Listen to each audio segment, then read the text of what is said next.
کہ اگر اس کا علم ہو جائے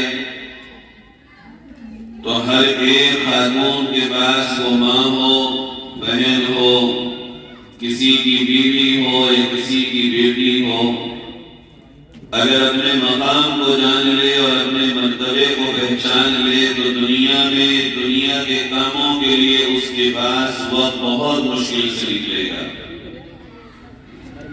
خالی وقت، بیکار وقت، بے وجہ اپنے وقت کو ضائع کرنا، یہ تو خیال میں بھی ماں اور بہنوں کے نہیں آ سکتا اگر صحیح معنی میں مقام و مرتبے کا علم ہو جائے۔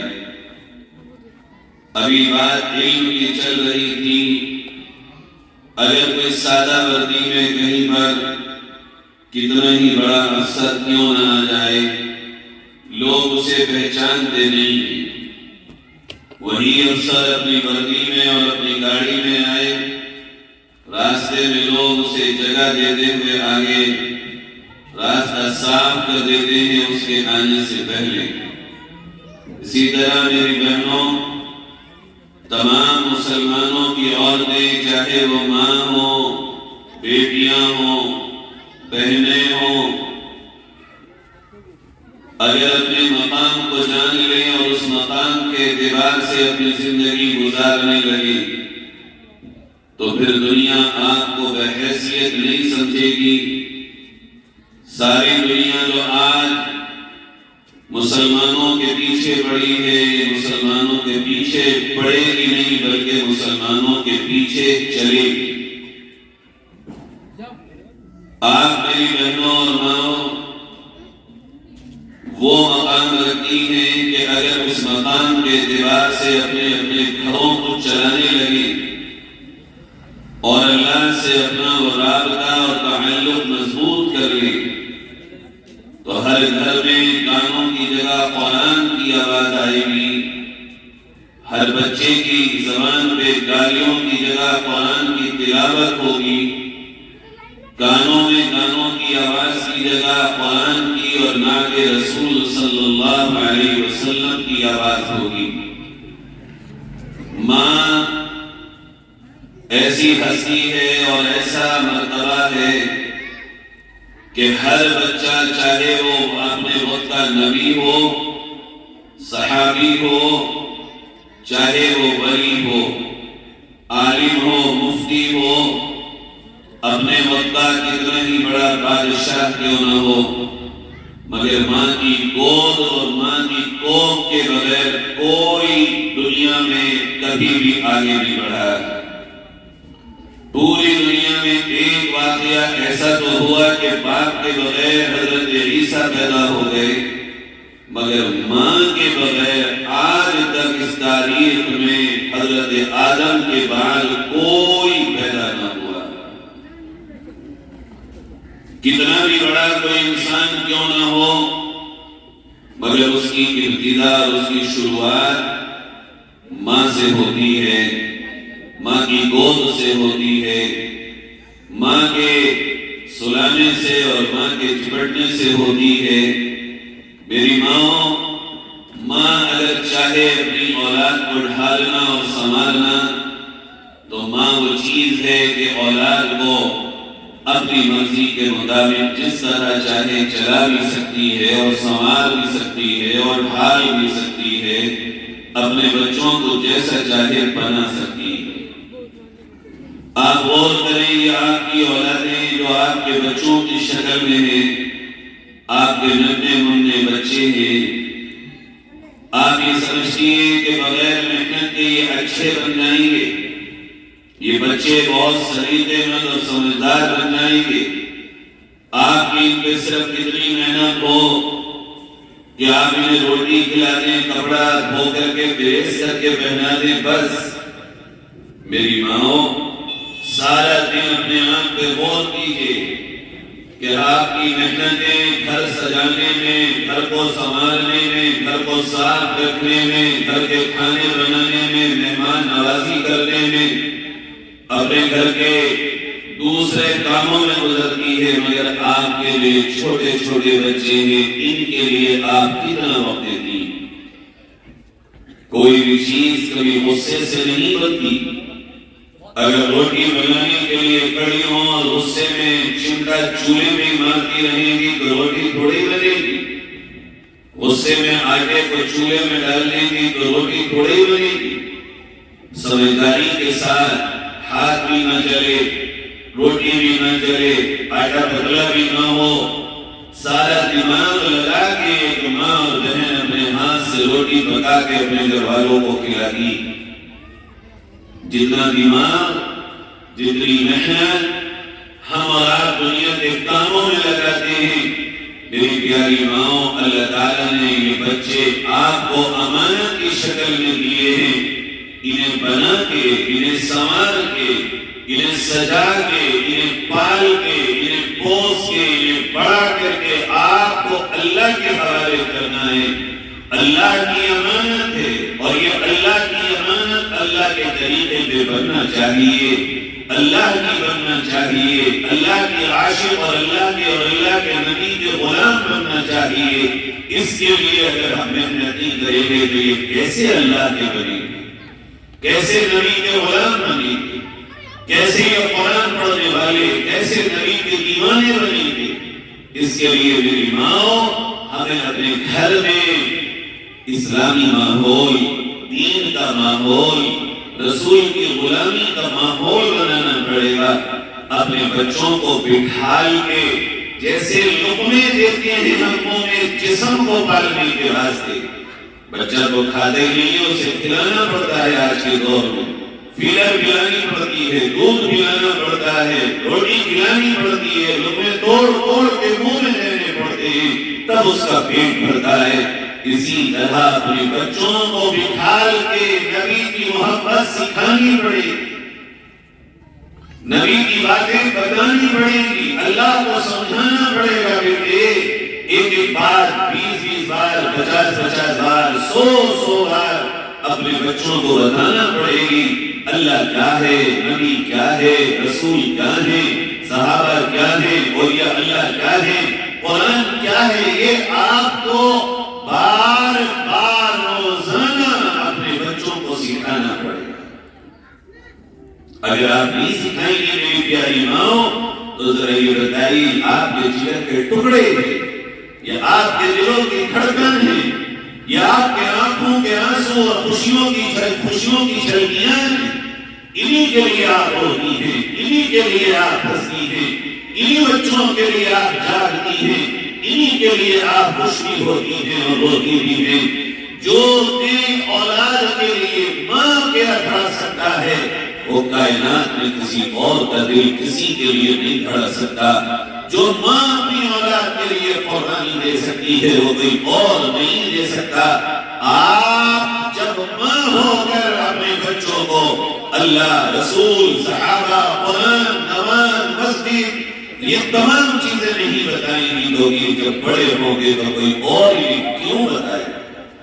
کسی اور کو تو ان کا وقت چاہیے ہوگا چوراہوں پہ بیٹھ کے مذاق کرنے کے لیے، حقے پلانے کے لیے، بینیاں پلانے کے لیے، سگریٹ پلانے کے لیے، گٹکے کھلانے کے لیے، کرکٹ کھلانے کے لیے. ان کا آپ کی ہی اولاد کا جب انہی کے دوست ہوں گے، انہیں یہ اس سے مطلب نہیں ہوگا کہ وہ انہیں کوئی اور دین کی چیزیں بتائیں. وہ تو آپ ہی کے بچوں کا وقت برباد کرنے کے لیے آپ کے بچوں کو لے جائیں. جب یہ اور بڑے ہوں گے تو ان بچوں سے لوگوں کے لالچ جڑ جائیں گے. کوئی ان کے مال سے محبت کرے گا، کوئی ان کے تعلقات سے محبت کرے گا، کوئی ان کے عہدوں سے محبت کرے گا. مگر ایک اکیلا رشتہ جو بغیر کسی وجہ کے محبت کرتا ہے، وہ رشتہ جو سب کچھ قربان کر کے اپنی ہی خوشی لٹا دیتا ہے. میرے بہنوں، میری ماں، میری معزز اسلامی خواتین، وہ رشتہ صرف ماں کا ہے. سب کچھ قربان کرنے کے بعد، ساری قربانیاں ماں دینے کے بعد اپنی اولاد سے اپنے لیے خوشی نہیں مانگتی بلکہ اپنی اولاد کو خوش ہو کر کے بھی خوش دیکھتے ہونا چاہتی. ایسا رشتہ ہے کہیں؟ کون سا رشتہ ہے؟ دنیا میں تھوڑا سا کوئی کام کسی کا کر دے بدلہ مانگتا ہے، مگر ماں اور باپ کا رشتہ وہ ہے جو بدلہ نہیں مانگتا، جو اجرت نہیں مانگتا، معاوضہ نہیں مانگتا۔ یہ اتنا عظیم اور اتنا مقدس اور اتنا بڑا رشتہ ہے۔ میری ماں، اس رشتے کا کوئی مول نہیں ہے اور اس رشتے کی ذمہ داری بہت زیادہ ہے۔ یہ جو سب کچھ آپ کر رہی ہو، 9 مہینے کی تکلیف کا برداشت کرنا، پیدائش کی تکلیف کا برداشت کرنا، پھر اپنی گود میں اٹھائے پھرنا، پھر اپنے جگر کا خون بچوں کو دودھ کی شکل میں پلانا، ان کے پیخانے پیشاب کو اٹھانا، ان کے لیے راتوں کو جاگنا، ان کے لیے بھاگے پھرنا، انہیں ہنسانے کے لیے کبھی کبھی ان کے ساتھ کھیلنا کودنا، یہ جو سب آپ کر رہی ہو میری بہنوں، کہیں ایسا نہ ہو آپ کا بڑھاپے کا وقت ہو، اولاد جوان ہو، آپ کا جنازہ ہو اور اولاد کسی اور سے کہہ رہی ہو کہ ہمارا جنازہ پڑھا دو، ہمیں جنازے کی نماز یاد نہیں، قبر میں اتارنے کا مسئلہ یاد نہیں، اور جب آپ قبر میں جائیں آپ کی اولاد کو پتہ ہی نہ ہو میری ماں اور میرے باپ کہاں چلے گئے، نہ اس کے لیے دعاؤں پہ ہاتھ اٹھتے ہوں، نہ زبان پہ قرآن اصالِ ثواب کے طور پہ آتا ہو، ایسی اولاد نہ بناؤ جو تمہاری قبر میں کام نہ آ سکے، ایسی اولاد بناؤ جو دنیا میں بھی تمہارے کام آئے اور قبر میں بھی تمہارے کام آ سکے۔ میری بہنوں، اگر یہ اولاد قبر میں کام نہ آئی تو دنیا میں کیسے کام آئے گی؟ ہماری اور آپ کی یہ ذمہ داری ہے، ہم اپنی اولاد کی ایسی پرورش کریں کہ یہ دنیا میں بھی ہمارے لیے ایک ٹانگ پہ کھڑی ہو۔ ظاہر ہے جو دیندار اولاد ہوگی، اللہ اور اس کے رسول کو جاننے والی اولاد ہوگی، جو قرآن پڑھنے والی اولاد ہوگی، جو نمازی اور پرہیزگار اولاد ہوگی، جو اللہ سے ڈرنے والی اولاد ہوگی، جو جہنم میں جانے سے ڈرنے والی اولاد ہوگی، وہ بڑھاپے میں اپنے ماں کو ماں باپ کو کبھی نہیں ستائے۔ آج دیکھو جو صحیح میری پیاری بہنوں، جو جوان ہو یہ مت سوچو کہ تو بڑھاپے میں نہیں جاؤ، جو بچیاں ہیں وہ یہ نہ سوچیں کہ وہ جوان نہیں ہوں گی، ہر چیز کو فنا ہے، کسی کا بچپن ختم ہو کے جوانی آ گئی تو بچپن لوٹ کے آ نہیں سکتا، جس کی جوانی ختم ہو گئی اور بڑھاپا آ گیا اس کی جوانی لوٹ کے نہیں آ سکتی، اس کے اوپر بڑھاپا چھا چکا ہو تو بڑھاپا ختم نہیں ہو سکتا۔ اس لیے کوئی جوان رہے اگر وہ کسی کی بہو کی، بہن کی، بیٹی کی شکل میں ہو، وہ یہ نہ سمجھے کہ مجھ پہ بڑھاپا نہیں آئے گا، مجھ پہ یہ عمر ہمیشہ باقی رہے گی، نہ ہمیشہ باقی نہیں رہے گی۔ اگر اولاد ہماری ایسی ہو کہ ہم اس کی تیاری کر کے چلیں تو وہ اولاد دنیا میں بھی ہمارے کام آئے گی اور آخرت میں بھی ہمارے کام آئے گی۔ اس کے لیے میری پیاری بہنوں چند کام کرنے ہیں آپ کو کہ آپ کی اولاد دیکھو، اپنے گاؤں میں، باہر رشتہ داروں میں دیکھو، جب ماں باپ بوڑھے ہو جاتے ہیں یہ اولاد جس کے لیے ماں باپ اپنی ہنسی، اپنی خوشیاں، اپنی جوانی، اپنے رات کا سکون، دن کا سکون برباد کرتے ہیں، یہ اولاد اپنے آپ الگ ہو جاتی ہے اور بوڑھے ماں باپ اکیلے رہ جاتے ہیں۔ ایسا کیوں ہو رہا ہے آخر؟ کیا وجہ ہے؟ 3 4 بیٹے ہوں، سب اولاد ہو، ماں نے اپنے پھولوں پہ رکھ رکھ کے گودوں میں اٹھا اٹھا کے پال کے شادیاں کرتی ہوں بڑے ارمانوں سے، مگر جیسی شادی ہوئی ہے اولاد الگ چلی گئی، کوئی ودیش چلا گیا، کوئی شہر چلا گیا، بوڑھے ماں باپ اکیلے ہیں۔ کیوں؟ اس کی وجہ جانتی ہے آپ میری پیاری بہنوں؟ صرف اس وجہ سے آپ نے اپنے بچوں کو پال پوس کے جوان تو کیا مگر نبی کا غلام نہ بنایا۔ آپ نے ان کے لیے رات اور دن قربان تو کیے مگر انہیں قرآن نہ سکھایا، انہیں اللہ کا سچا پکا، اللہ کے گھر کا نمازی نہ بنایا، انہیں پرہیزگار نہ بنایا۔ انہیں یہ سکھایا جاتا گالی نہ دینا، گانے نہ سننا، نماز نہ چھوڑنا۔ اگر یہ بچے نماز چھوڑ دیتے تو ناراض ہو جاتی، اگر یہ جھوٹ بولتے تو ناراض ہو جاتی، اگر یہ غلط حرکتیں کرتے تو ناراض ہو کے سمجھا کے ان سے کام کرایا جاتا۔ اگر یہ اللہ کو پہچان لیتے، نبی کی محبت کو جان لیتے، قرآن کو سمجھ لیتے، خدا کی قسم سونے کا پہاڑ بھی ملتا ماں باپ کو چھوڑ کے تو اولاد کبھی نہیں چھوڑ سکتی۔ آج سب پریشان ہیں، کیا ہوگا؟ اب بلکہ بہت سی مائیں تو ہم سے کہتی ہیں مولوی صاحب اب تو لڑکوں کی شادیاں کرتے ہوئے ڈر لگتا ہے کہ کہیں شادی ہوتی ہم سے یہ جدا نہ ہو جائے. ہم یہی کہتے ہیں کہ یہ غور کرو کہ یہ نوبت کیوں آئی. میں آپ کو ایک واقعہ سناتا ہوں. ایک بہت بڑی ہستی کے پیارے آقا سرکار مدینہ حضرت محمد مصطفیٰ صلی اللہ علیہ وسلم کے زمانے میں جن کا نام تھا حضرت اویس قرنی. یہ ملک شام یہ عراق میں ایک گاؤں ہے قرن، جیسے ہمارے جٹیا گاؤں ہے ہندوستان میں، ایسے عراق میں ایک گاؤں ہے قرن نام کا. اس گاؤں میں رہتے تھے، حضور کے زمانے میں تھے. آج آپ میں سے کوئی اگر مدینے میں حضور کا روزہ اور نوبت دیکھ لے تو کتنا خوش ہوتا ہے. اگر کسی کو کعبے کا دیدار ہو جائے تو کتنا خوش ہوتا ہے. خدا کی قسم نوبت کو دیکھ کے کیا خوشی ہوگی جو حضور کو دیکھ کے مسلمانوں کو خوشی ہوگی. حضور کے زمانے میں ان کے گاؤں سے کچھ لوگ مدینہ حضور کے لیے زیارت کے لیے جا رہے. انہیں پتا چلا تو یہ بھی کہہ آئے قافلے والوں سے کہ وہ رک جانا، میں بھی چلوں گا مدینہ حضور سے ملنے کے لیے. اور حضور سے ملاقات کا مطلب میری ماں اور بہنوں یہ ہوتا تھا کہ اگر کوئی حضور کو ایمان والا دیکھ لیتا تھا تو وہ صحابی بن جاتا تھا. چونکہ صحابی وہ لقب ہے کہ ساری کائنات کی دولت بھی لٹا دو تو صحابیت نہیں مل سکتی. آج باہر کہہ آئے کہ میں نبی سے ملنے چلوں گا. اندر گئے کہ ان کی ماں بیمار تھی، بھائی بہن کوئی تھا نہیں، گھر میں کوئی اور بھی نہیں، ماں کی اکیلے خدمت کرتے تھے. ماں سے کہا ماں ہاں بیٹا ماں میں پیارے نبی سے مدینے ملنے جا رہا ہوں. کہ بیٹے میری خدمت کون کرے گا؟ میں نہیں اجازت دوں گی تجھے. کہا ماں میں چلا جاتا. کہ نہ بیٹا مجھے چھوڑ کے نہ جا، میں تیری ماں ہوں، میری خدمت کون کرے گا جب تو چلا جائے گا. آپ سوچئے میری بہنوں میری ماں ایسی اولادیں بناؤ، اپنی ایسے بچے بناؤ، اپنے ایسے گھر میں اپنے ننھے منھے بچوں کی پرورش کرو کہ جو اویس قرنی کی تازہ مثال بن جائے.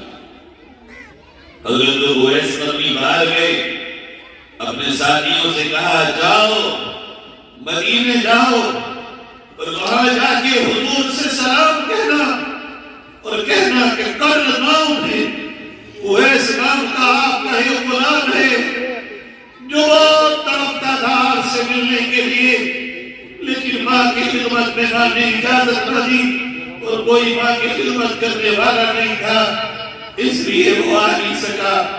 یہ قافلے والے گئے، مدینہ پہنچے، حضور سے ملاقات ہوئی.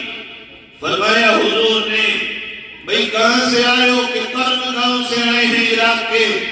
اور فرمایا یا رسول اللہ ہمارے گاؤں میں ایک آدمی اویس نام کا ہے جو آپ کے پاس آنا چاہتا تھا مگر ماں کی وجہ سے خدمت کی وجہ سے آ نہیں پایا. آقا اس نے سلام کہا ہے. حضور نے اسی وقت حضرت عمر اور حضرت علی کو بلایا اور کہا سنو اویس کا مقام اللہ نے اتنا بڑھا دیا ہے کہ اگر وہ تمہیں کہیں مل جائے تو دعا کرا لینا اللہ ماں کی خدمت کے صدقے میں اس کا یہ مقام بنا چکا ہے کہ جب وہ ہاتھ اٹھائے گا تو کبھی خالی نہیں آئے گا. آج ہماری اولاد کیسے ہمیں چھوڑ کے چلی جاتی ہے، کیسے وہ گھروں میں ماں باپ کو بڑھاپے میں تڑپتا اور بلکتا چھوڑ دیتی ہے. اوپر سے یہ تعریف کیا جاتا ہے کہ ہمارے ماں باپ ہیں اور ہم جو ہو سکتا ہے کر رہے ہیں. خدا کی قسم ہر خوشی ہر چاہت ہر تمنا ماں باپ کے بعد ہوتی ہے، ان سے پہلے نہیں ہوتی. ماں باپ کو کنارے کر کے کچھ بھی کرنے والے لوگ کبھی کامیاب نہیں ہوں. اس لیے میں کہہ رہا ہوں میری ماں میری بہنوں یہ مثالی جو میں نے آپ کو سنائی ہے اس کے بعد ہوا یہ کہ پیارے نبی سرکار مدینہ دنیا سے تشریف لے گئے. ابو بکر رضی اللہ عنہ چلے گئے. حضرت عمر کا دور آیا. حضرت عمر حج کو گئے، کعبے میں طواف کر رہے تھے. آپ نے فرمایا سب بیٹھ جاؤ بیٹھ گئے. کہا عراق والے کھڑے ہو جاؤ. کھڑے ہو گئے. پھر حضرت عمر نے کہا اچھا بھائی عراق والے سب بیٹھ جاؤ, قرن گاؤں والے کھڑے ہو جاؤ. قرن والے کھڑے ہو گئے. آپ نے فرمایا اویس کہاں ہے؟ کہ صاحب وہ اپنا اونٹ چرانے گئے ہیں. حضرت عمر, حضرت علی, حضرت اویس کو ڈھونڈنے گئے تو یہ پہاڑوں میں اونٹ چرا رہے تھے. جا کے پوچھا انہوں نے اویس ہو؟ کہنے لگے آپ سے مطلب تھا میں عمر ہوں, یہ علی ہے. حضرت اویس بولے آپ امیر المؤمنین, آپ تو بہت بڑی ہستی ہیں, کیوں آئے؟ آپ نے کہا چپ رہو, چلو ہمارے ساتھ. ہاتھ پکڑ کے حضرت اویس کا حضرت عمر لے کر کے آئے اور کعبے میں لا کے کھڑا کیا اور کہا اویس تو اللہ سے میرے لیے دعا کر کے اللہ عمر کی مغفرت فرما دے. حضرت اویس رونے لگے.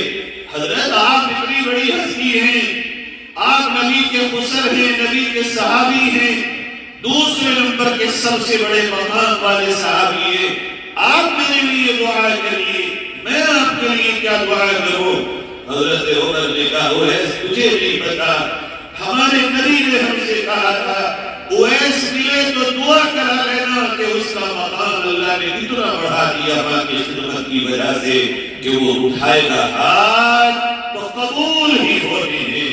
ایک اویس انسان نے کعبہ ہے, ہاتھ اٹھا اور ہمارے لیے دعا کرو.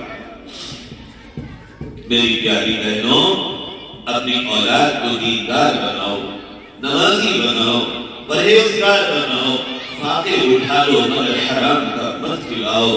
اپنے بچوں کے دلوں میں نفرت مت پیدا کرو, نہ چاچیوں کی, نہ چاچا کی, نہ تاؤ کی, نہ خاندانیوں کی. یہ بچے بالکل کوئی کاغذ کی طرح ہیں, یہ بچے بالکل معصوم ہیں. ان کے دل میں محبت ڈالو گی, محبت پیدا ہوگی, نفرت ڈالو گی, نفرت پیدا ہوگی. ان کو جس طرح چاہو گی چلا لو گی. ان کو اگر گھر میں غافل بناؤ گی غافل بنیں گے. اللہ نے اس اولاد کو تمہیں دے کر یہ ذمہ داری دی ہے کہ اولاد کی پرورش کرو اور ان کو میرا بنا کے مجھے واپس کرنا. میری بہنوں, اپنی اولاد سے بے شک ہر ماں باپ امید رکھتے ہیں, مگر سچائی تو یہ ہے کسے پتا کس کی اولاد کا جنازہ اسے اٹھانا پڑ جائے. میری پیاری بہنوں اور ماؤں, آپ نے دیکھا نہیں ہے بوڑھے ماں باپ زندہ ہیں مگر جوان اولاد چلی گئی. دیکھو دنیا کے چکر میں زیادہ دیوانہ ہونا یہ سمجھداری نہیں ہے. بڑی بڑی امیدیں لگانا اپنے بچوں سے یہ سمجھداری نہیں ہے. اپنے بچوں کو یہ کہہ کر کے چلو آج جو کچھ میں سکھا سکتی ہوں اور بتا سکتی ہوں بتا دوں, چونکہ آنے والی رات پتہ نہیں میری آخری ہوگی یا میری اولاد کی آخری ہوگی. پیاری بہنوں, یہ کس سے پتا ہے؟ یہ کہہ کر کے چلو لمبی لمبی امیدیں, شادی کروں گی, اتنا سونا بناؤں گی, اتنا جہیز لاؤں گی, ایسے بلاؤں گی, ایسے کھلاؤں گی. یہ سب امیدیں بے وجہ ہیں. ایک پل کا پتہ نہیں ہے ہمیں اور آپ کو. ہسپتال گئے پتہ چلا نکل آیا کینسر, گئے تھے بالکل صحیح, ہو گیا ایکسیڈنٹ. اللہ نہ کرے آپ میں سے کسی کا ہو. اللہ آپ سب بہنوں کو, سب ماؤں کو, آپ کی اولادوں کو, آپ کے گھر والوں کو ہر آفت سے, مصیبت سے, حادثے سے, بلا سے, ایکسیڈنٹ سے بچائے. لیکن سچائی تو یہی ہے کہ پل بھر کا کیا پتا ہمیں اور آپ کو کب ہمارا آپ کا آخری وقت ہو جائے. اور وہ چیزیں جو ہم سنبھال رہے ہیں, اچھے اچھے گھر بنانے, اپنے شوہر سے, اپنے بچوں سے فرمائشیں کرنے کہ تیرے خالوں نے, ماموں نے, چچا نے, تیرے پھوپھا نے, تیرے تاؤ نے, تیرے خاندانیوں نے اتنا اچھا گھر بنا لیا, تجھ سے ابھی تک فرش نہ ڈلوایا گیا, تجھ سے ابھی تک گھر میں ٹی وی نہ لگوایا گیا. میری پیاری بہنوں, یہ سب چیزیں وہ ہیں جو سب کچھ بھی لگوا لو, سونے کی اینٹوں کا بنا لو, مشک و عنبر کے کارے کا بنا لو, مخمل کی قالینیں بچھا لو, اپنے گھر کو ہر طرف سے نقش و نگار سے سجا لو, بہترین دنیا کے کپڑے بنا لو, گدے بنا لو, بستر بنا لو, ڈبل بیڈ بنا لو, کھانے میں چاندی کے نوالے رکھ لو. مگر سچائی یہ ہے یہ سب کچھ لمحے بھر کا مرحلہ آئے گا. کہ انسان کا یہاں رہ جائے گا اور پھر جنازے کی چارپائی ہوگی، 4 کاندھے ہوں گے، اور جس گھر میں ہم جا رہے ہوں گے اس کا نام قبر ہے۔ اس قبر میں نہ اینٹ ہے، نہ مٹی کی اینٹ ہے، نہ گارے کی اینٹ ہے، نہ بستر ہے، نہ بچھونا ہے، نہ گدے ہیں، نہ لحاف ہے، نہ ایئر کنڈیشن ہے، نہ پنکھے ہیں، نہ ہاتھ کا پنکھا ہے، نہ ہی کھانا ہے، نہ ہی پینا ہے، نہ کوئی اپنا ہے، نہ کوئی روشنی ہے، نہ انورٹر، نہ جنریٹر، نہ سولر ہے، نہ سورج کی دھوپ ہے، نہ دل لگانے کو پڑوسن ہے، نہ بات کرنے کو بچی ہے، نہ کھلانے کو پوتے پوتیاں اور اپنے بچے ہیں۔ اکیلا گھر، اندھیرا گھر، کفن میں لپٹا ہوا جنازہ، اوپر سے پڑی ہوئی مٹی، سانس لینے کو بھی ہوا نہیں ہے۔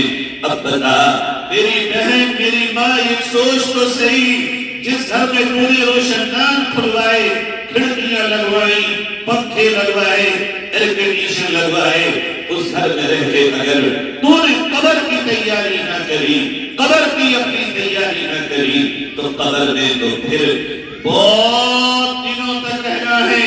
یہاں کی زندگی تو 70-80 برس، قبر کی زندگی تو ہزاروں برس کی ہے۔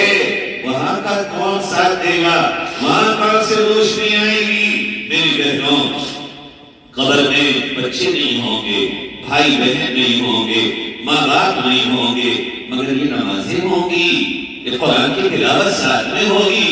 جب سب رکھ کے چلے آئیں گے تو یہ قرآن جو صبح صبح مائیں بیٹھتی ہیں اٹھ کر، پڑھتی ہیں قرآن، سنتی ہیں قرآن، عمل کرتی ہیں قرآن پہ، جب اپنی جگر کے ٹکڑے اور اپنی سانسوں، اپنے دلوں کی دھڑکن اپنی ہی اولاد قبر میں دبا کے چلی آئے گی، کوئی نہ ہوگا، وہاں یہ قرآن پہنچے گا اور یوں کہے گا میں تیرے دل لگانے آیا ہوں، دل لگانے آیا ہوں، تو نے مجھے اپنی دنیا میں عیش و عشرت میں نہ چھوڑا، تو نے مجھے دنیا میں یاد رکھا، تو نے میری بات کو دنیا میں مانا، اب میں وہاں آیا ہوں جہاں کوئی تیرا نہیں ہے، اپنا بھی نہیں، پرایا بھی نہیں، دولت بھی نہیں، پیسہ بھی نہیں، مگر اے مجھے پانے والی، میں تیرا دل لگانے آ گیا۔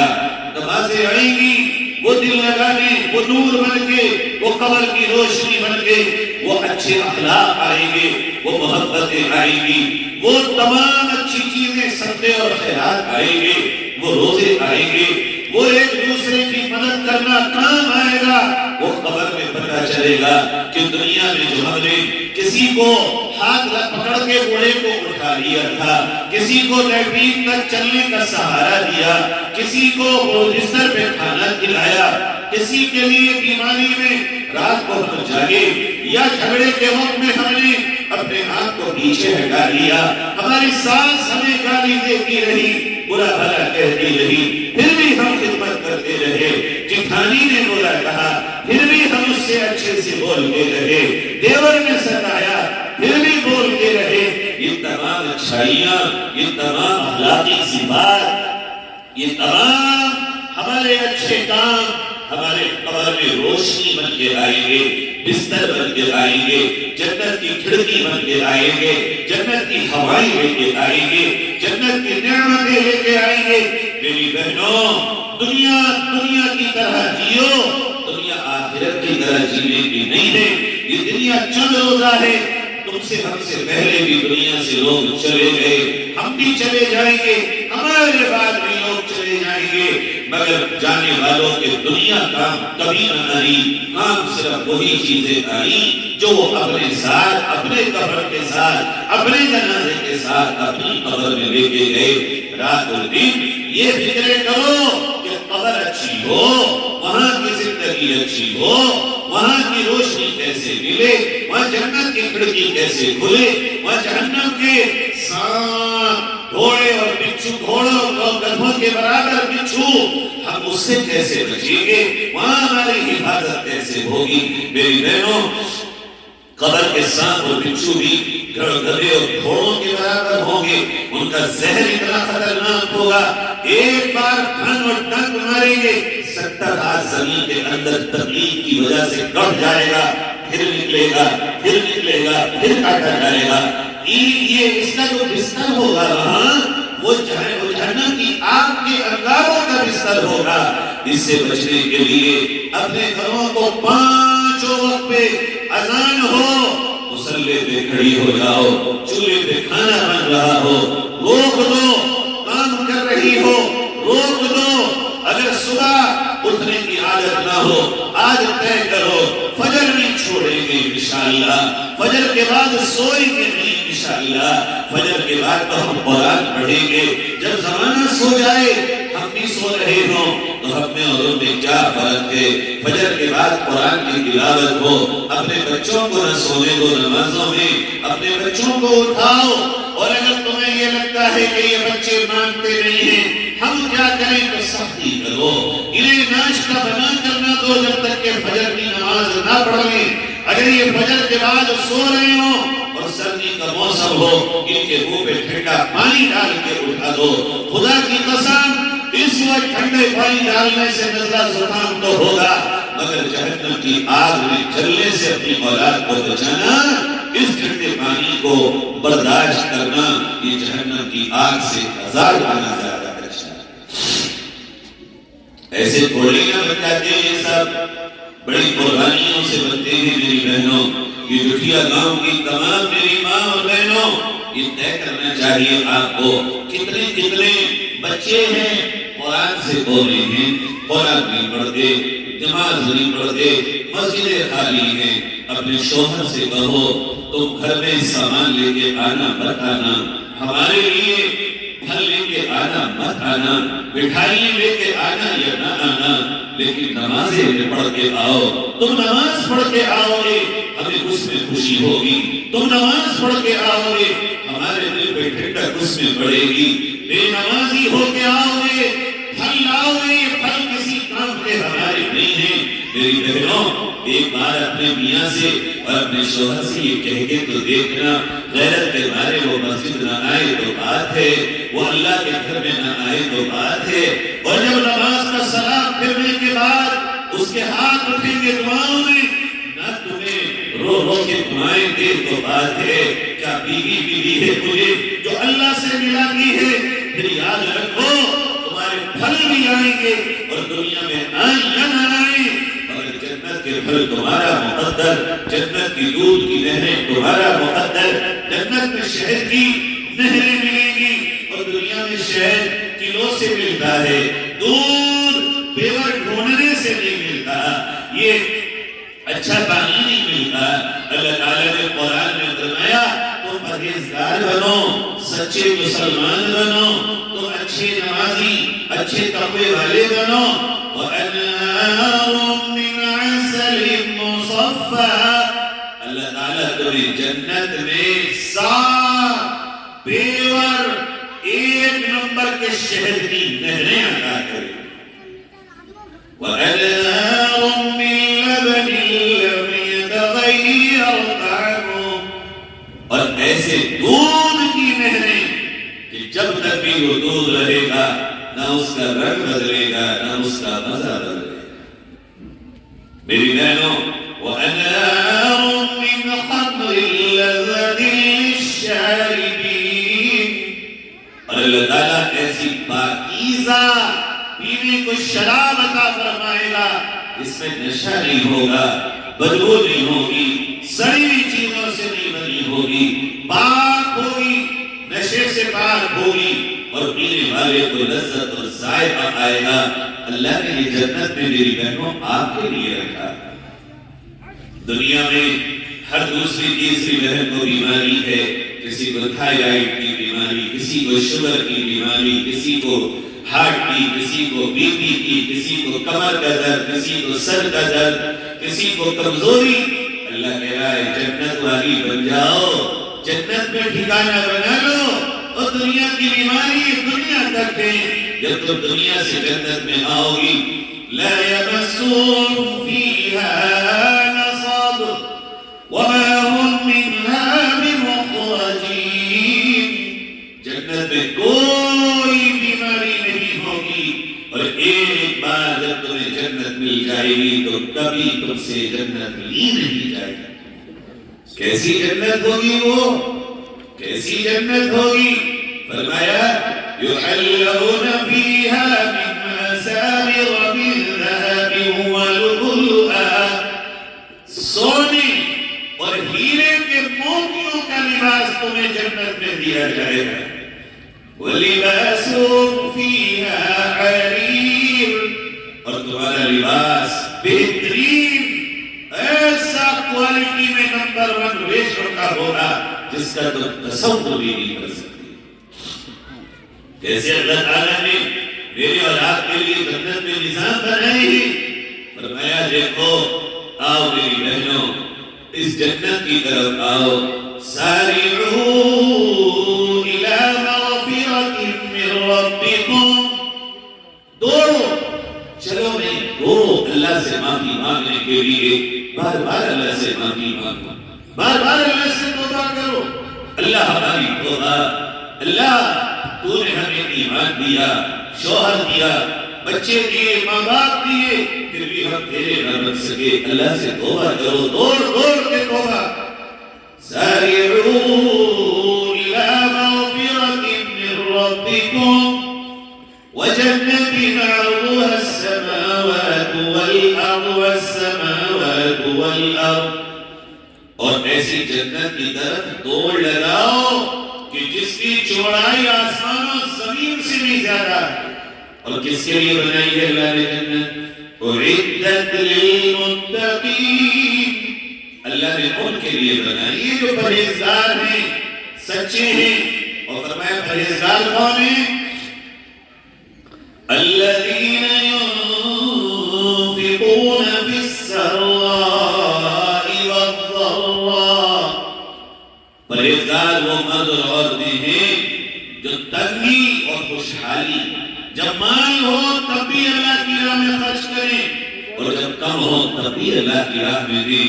مسجدوں میں دیں، مدرسوں میں دیں، غریبوں کو دیں، بیواؤں کو دیں، مسکینوں کو دیں، پریشان کو دیں، بیمار کو دیں، ضرورت مند کو دیں.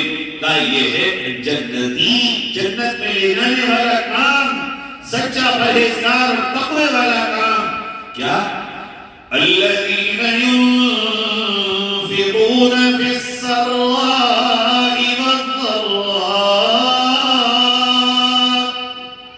پریشانی ہو، یعنی کبھی 1000 روپے مہینہ کما رہے تھے تو دے رہے تھے، 400 روپے رہ گئے تو کہہ دیا حالات کمیں، کہ یہ جنت والا کام نہیں ہے.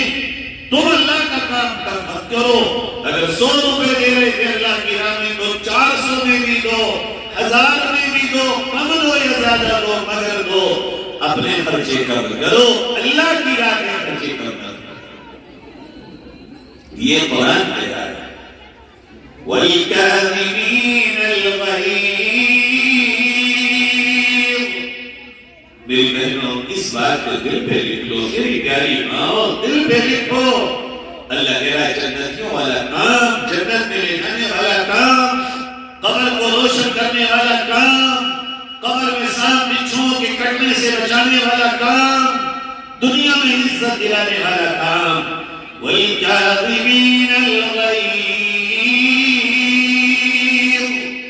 جب تمہیں غصہ آئے تو پی جاؤ، غصہ آئے پی جاؤ. جس پہ بھی آئے، شوہر کی کوئی بات بری لگے غصے کو پی جاؤ، پڑوسن کی لگے پی جاؤ. سب سے بڑا بہادر، سب سے بڑی پہلوان، سب سے زیادہ طاقتور خاتون اور مرد وہ ہے جسے غصہ پینا آتا ہو، غصہ تھوکنا آتا ہو، غصے میں چوراہے پہ پہلوان بن کے گالی دینے والا، لڑائی میں پچھاڑنے والا، باتوں سے ہرانے والا. غصے میں وہ پہلوان نہیں ہے، وہ کمزور ہے، اس سے برداشت نہ ہوا اور بڑبڑا اٹھا. سچ بات یہ ہے جنتیوں والے کام میں سے دوسرا کام یہ ہے کہ اپنے غصے کو پینے والی بن جاؤ.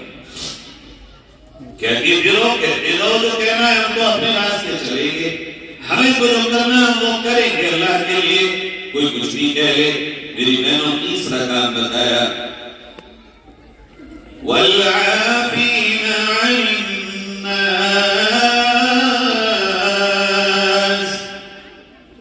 اور لوگوں کو معاف پہ صبر بھی کر لو، پھر تمہیں کوئی دکھ دے دے تو تم اسے معاف کر دو۔ کہ یہ معاف کرنا، چاہے وہ تم سے معافی مانگے نہ مانگے، تم معاف کر دو، تم معاف کر دو۔ تمہارا یہ معاف کرنے والا عمل، یہ تمہارا یہ کہہ دینا کہ رہیں تو نے جو کہا غصے میں کہہ دیا، کوئی بات نہیں، میں اپنے دل کو صاف کرنی ہوں، تو ہی صاف کر لینا۔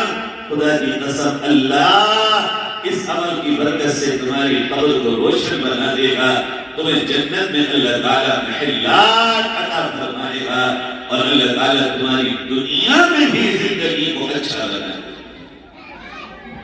میری پیاری بہنوں، چوتھا کام جو ہر مسلمان مرد اور عورت کا ہے وہ یہ کہ وہ ان المسلمین والمسلمات والمؤمنین والمؤمنات والقانتین والقانتات والصادقین والصادقات والصابرین والصابرات والخاشعین والخاشعات والمتصدقین والمتصدقات والصائمین والصائمات والحافظین فروجهم والحافظات والذاكرين الله كثيرا والذاكرات أعد الله لهم مغفرة وأجرا عظيما۔ کہ ایمان والے مرد اور عورتیں، اسلام لانے والے مرد اور عورتیں، قناعت کرنے والے مرد اور عورتیں، روزہ رکھنے والی مرد اور عورتیں، یہ صدقہ کرنے والے مرد اور عورتیں، یہ اللہ سے ڈرنے والے مرد اور اللہ سے ڈرنے والی عورتیں، اور اللہ کے لیے روزہ رکھنے والے مرد اور عورتیں، اور سب سے بڑھ کر اپنی نگاہوں کی اور شرمگاہ کی حفاظت کرنے والے مرد اور عورتیں۔ میری بہنوں، یہ جو آخر میں نے بات کہی، اپنی عزت کی حفاظت کرنا، یہ ہمارا آپ کا کام ہے۔ نگاہوں کی حفاظت کرنا یہ ہمارا آپ کا کام ہے۔ کسی غیر مرد کے سامنے نہ جائیں ہم۔ اللہ نے ہر عورت کو ایک کسی کی امانت بنایا ہے، وہ اپنے شوہر کی امانت ہے، اسے کسی اور کے سامنے اس حال میں نہیں جانا چاہیے کہ کوئی اس کی طرف نگاہ اٹھائے۔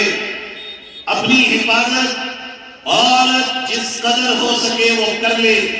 میری بہنوں، آج سب سے زیادہ دشمنوں نے بے پردگی کے ماحول کو عام کر دیا، خاص طور پہ شادیوں میں عام کر دیا۔ آپ خود بھی بچیں، اپنی بچیوں کو بچائیں۔ دیکھو اسی بے پردگی کی نحوست سے کتنی بچیاں وہ ہیں جو ایمان چھوڑ کے غیر ایمان والوں کے ساتھ چلی گئی۔ اس میں بے پردگی کے علاوہ کوئی اور وجہ نہیں ہے۔ بے پردگی اور موبائل کے غلط طریقے سے چلانے کی نحوست، ان دو چیزوں نے بچیوں کو بہت برے راستے پہ ڈالا۔ اس لیے مرد بھی عورتیں بھی اپنی حفاظت کریں کہ وہ پاک رہیں، صاف رہیں، غلط تعلق نہ بنائیں۔ بلکہ قرآن نے کہا، میں آپ کو وہ فارمولہ بتا رہا ہوں اپنی حفاظت کا جو قرآن نے بتایا کہ دیکھو جب تم سے کوئی غیر مرد بات کرے، غیر میں کون؟ مثلا آپ کا جو محرم ہے، بھائی ہے، باپ ہے، ماموں ہے، یا اسی طرح چچا ہے یا بھانجا ہے، یہ تمام رشتے وہ ہیں جن سے پردہ کرنا ضروری نہیں ہے۔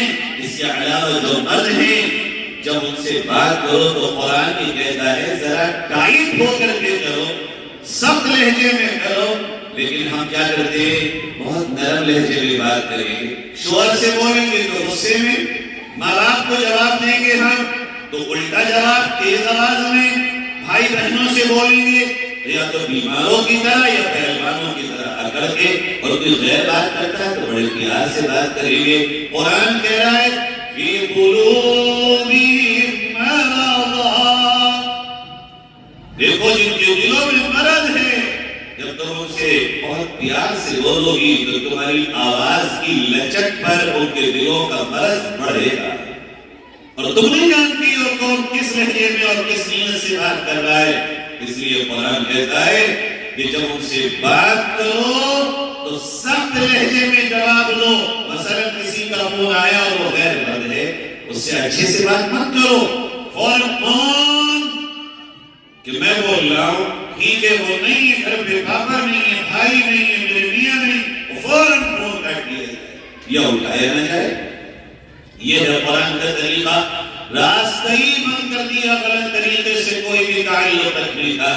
میری بہنوں میں آپ کو ایک بہت چھوٹی سی بات بتاتا ہوں. ہم دنیا میں جو چاہے کر لیں، ہمیں یہاں سزا کم ملتی ہے، لیکن سزا اور جزا، برائی کا بدلہ یا اچھائی کا صلہ، اچھائی کا بدلہ اصل کو آخرت میں ملنا ہے.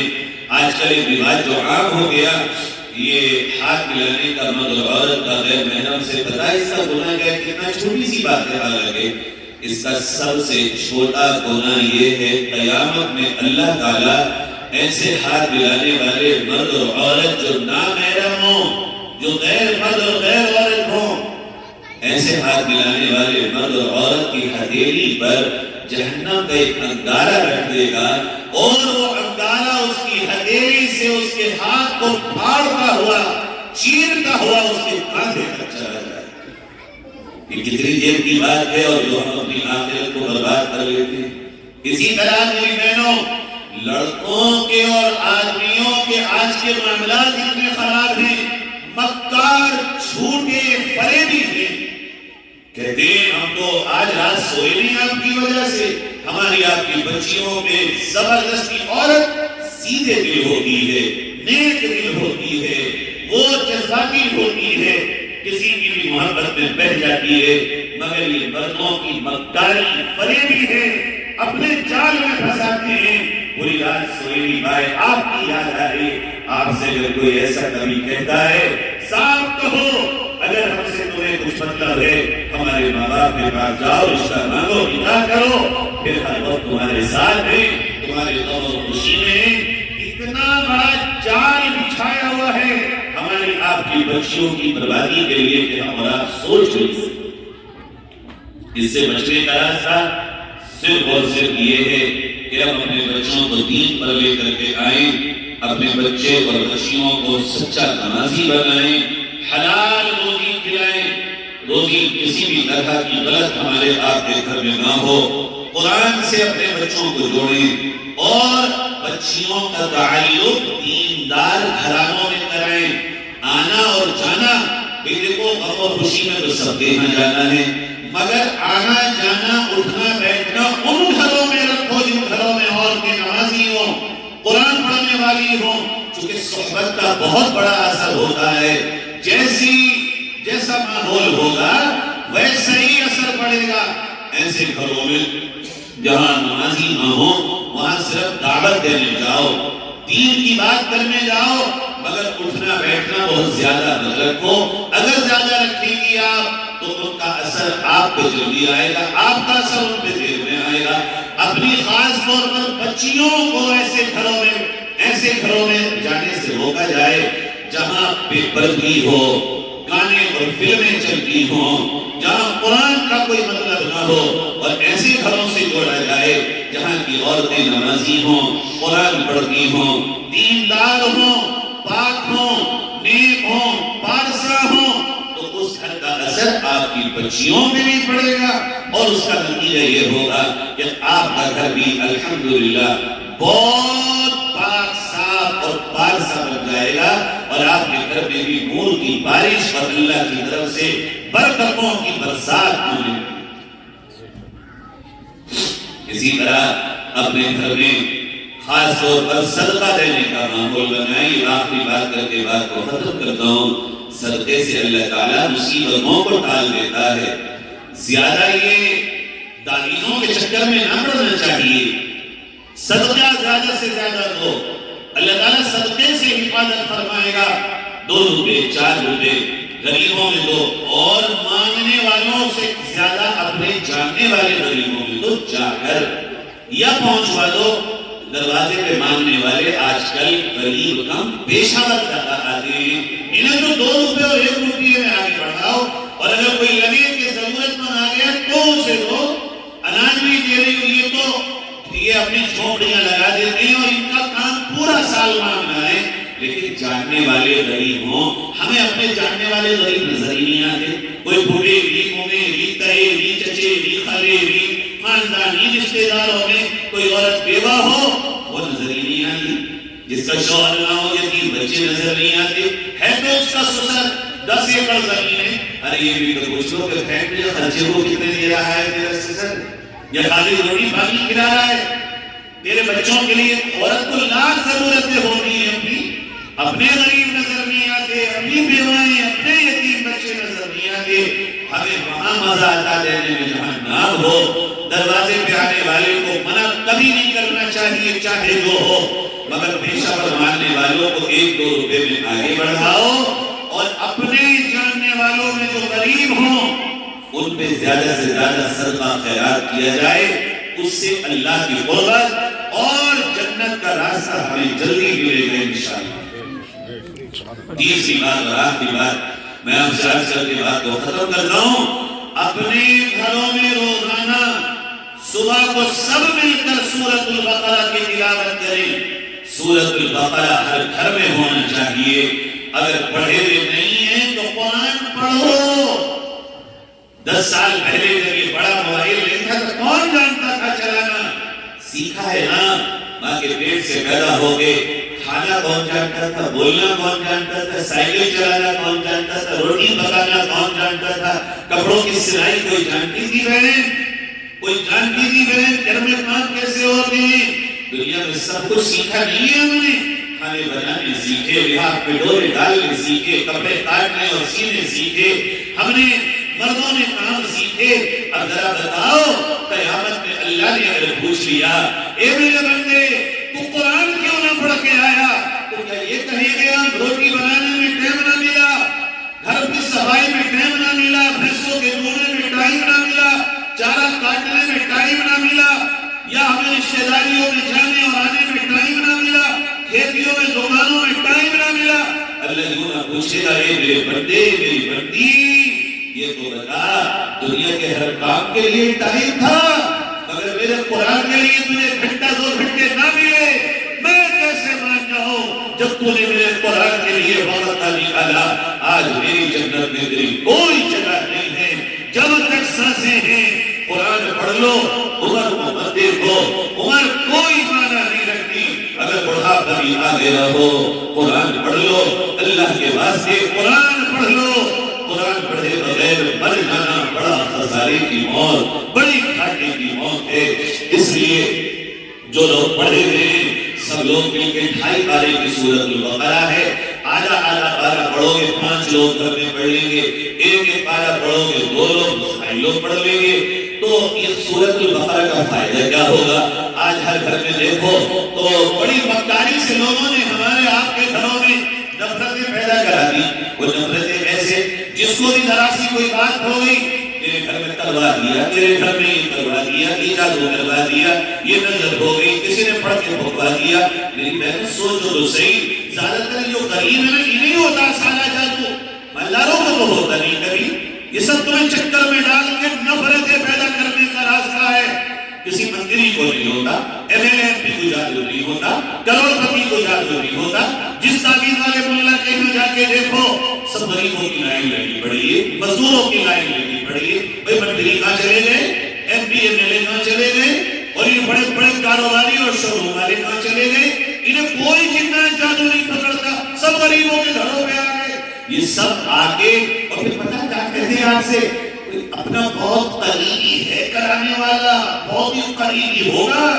اب یہاں آپ کے دل میں کیا آئے گا, اور آپ کو کھلا دیا کچھ ملا کے, اب جو کھلانے والے کسی نہ کسی ایک میں شیطان کو دلوا دے گا, اور وہیں جا کے ہماری آپ کی نفرتیں, وہیں ایک دوسرے سے جھگڑے, وہیں ایک دوسرے کے دلوں میں ہوگا.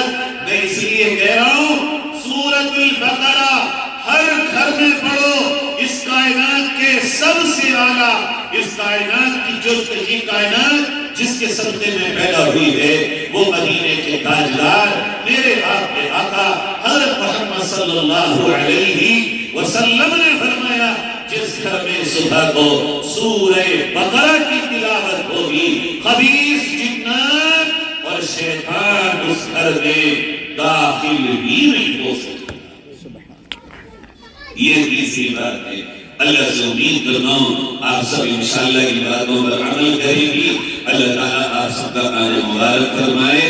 آپ سب کو بہت بہت مبارک. عورتیں، بھائی بہنیں، مائیں جو بھی تشریف لائی ہیں، اللہ تعالیٰ آپ کے ایک ایک قدم کو قبول فرمائے اور آپ سب کی طرف سے اور ہم سب کی طرف سے حاضرین کو جزائے خیر عطا فرمائے کہ انہوں نے محنت کر کے یہ پروگرام بڑی محبت سے، بڑے جذبے سے رکھا اور دینی جذبے کے تئیں کہ ہمارے گاؤں میں دینی ماحول بنے. کئی دنوں کی محنت کے بعد یہ پروگرام وجود میں آیا. آپ سب ان کے لیے دعا کریں. اللہ ان کی عمر میں برکت عطا فرمائے، صحت اور تندرستی کے ساتھ، کامل ایمان کے ساتھ لمبی عمر نصیب فرمائے اور آخری دم تک دین کی خدمت میں اللہ تعالیٰ ان کو، ان کی اولادوں کو لگائے رکھے اور ان کے دم سے اللہ تعالیٰ ان کے گھر کو ہرا بھرا رکھے. ہم سب کو اللہ تعالیٰ قبول فرمائے.